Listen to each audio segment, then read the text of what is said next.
Neste bloco vamos tratar de vários assuntos, ou seja, assuntos diversos. E vamos começar com a pergunta, pastor Ranieri, sobre ancião. Mas tem a ver com outro aspecto. O ancião que é transferido de uma igreja para outra, ele chega na nova igreja que ele vai ser membro. Ele já foi ordenado anteriormente.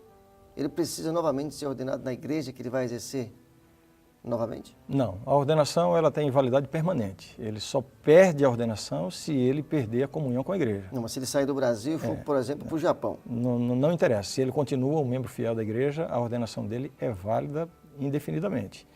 Ele não vai atuar como ancião se ele não for nomeado para aquele período. Mas no momento que ele for nomeado na mesma igreja onde ele estava, ou se ele for nomeado em outra igreja para a qual se transferir, ele não precisa ser ordenado novamente. E se um dia ele deixar de ser nomeado como ancião, e ele for nomeado como diácono daquela igreja, que ele é membro e que ele foi ancião, ele precisa ser ordenado como diácono para trabalhar? Não. Existe o que a gente pode chamar de uma hierarquia de ordenação, né? Se uma pessoa for ordenada como pastor e depois é nomeado ancião da igreja, ele não precisa ser ordenado como ancião, porque a ordenação de pastor abrange todas as outras.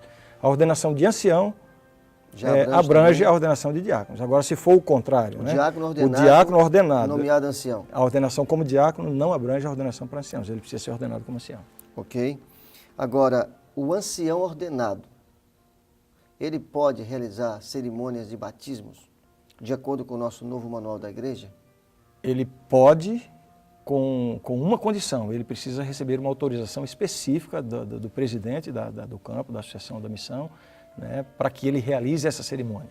É uma autorização específica para aquela cerimônia específica, não é uma autorização que é dada permanentemente, ou seja, o presidente chega lá e autoriza um ancião para a partir de agora ele poder realizar batismo. Não. Se a igreja precisa que um ancião realize uma cerimônia batismal, para cada vez que isso acontecer, ele precisa ter uma autorização do presidente. Ou seja, é o presidente para quem... É o pastor geral que ele autoriza? Que autoriza. Okay. Exatamente. Isso vai acontecer sempre no caso de necessidade, né? Quando não há um pastor presente, ou enfim.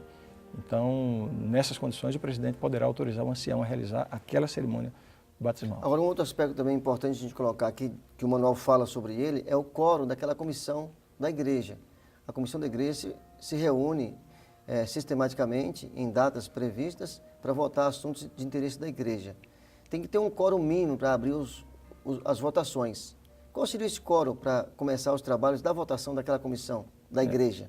Ok, qualquer comissão necessita ter um quórum para que suas decisões sejam autênticas, genuínas, né? Agora, o manual não estabelece um número específico para ser o quórum da igreja. Existe, eu até diria assim, existe um mito de que o quórum da comissão deve ser 50% mais um. Na verdade, isso não é específico, isso não é esclarecido pelo manual da igreja. O manual diz o seguinte, que cada igreja, cada comissão vai votar qual será o seu quórum. Agora, agora o que acontece, isso funciona tanto para a comissão da igreja, como para a reunião administrativa da igreja também. A reunião administrativa vai se reunir, vai estudar o assunto, a comissão estuda, apresenta, e se define qual será o quórum para discutir os assuntos e tomar votação. Não precisa necessariamente ser 50% mais um. Então, agora, quando a igreja toda se reúne, a conhecida chamada reunião administrativa, a comissão da Assembleia Geral, ela também tem que ter um quórum para começar os trabalhos de votação. Até mesmo essa grande reunião, que é a comissão administrativa, ela também é determinada pela igreja local? Exatamente. Agora, o que acontece é o seguinte, algumas associações, algumas uniões, conhecendo o seu território, as condições de suas igrejas, apresentam uma sugestão, uma indicação para que as igrejas adotem para ser o quórum da comissão da igreja ou da reunião administrativa. Mas, especificamente, o manual da igreja não estabelece esse quórum. Terminamos aqui esses assuntos tão importantes para a administração da igreja, que está dentro aqui do nosso manual da igreja. Pastor Ranieri, as suas palavras finais. Bem, eu gostaria de finalmente deixar uma palavra de incentivo, né, para que você estude o manual da igreja, conheça o manual da igreja e entenda que quando nós realizamos os procedimentos da igreja, as decisões da igreja baseadas no manual, nós temos o respaldo da Igreja Mundial para isso.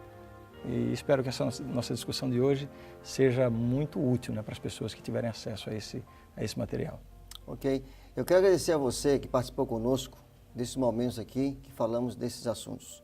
E que Deus possa usar você, a mim, a todos nós, com muita oração, com muita contrição, com muita comunhão, para tratar desses assuntos tão importantes na vida da nossa igreja nesses dias da história final.